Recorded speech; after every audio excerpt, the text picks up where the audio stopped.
I just got this piece cut down. It was an old kind of crusty old antler, but this thing's been chewed on by nature. So I'm gonna convert this. It kind of looks like a hammer or maybe a corn cob antler type pipe. I'm gonna use this piece and I'm gonna turn this into a handy little bottle opener.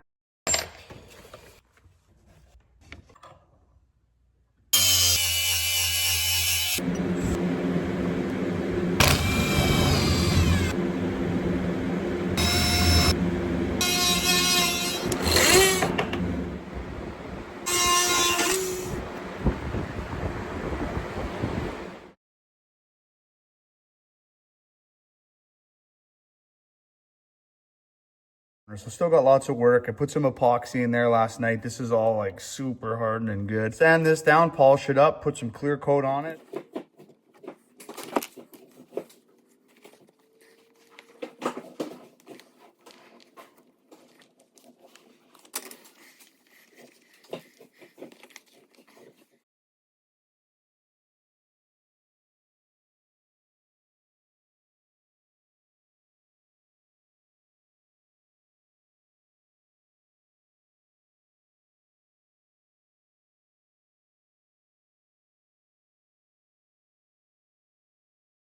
We've got the circle trace in there and I'm just gonna spend the next little bit giving this a shot.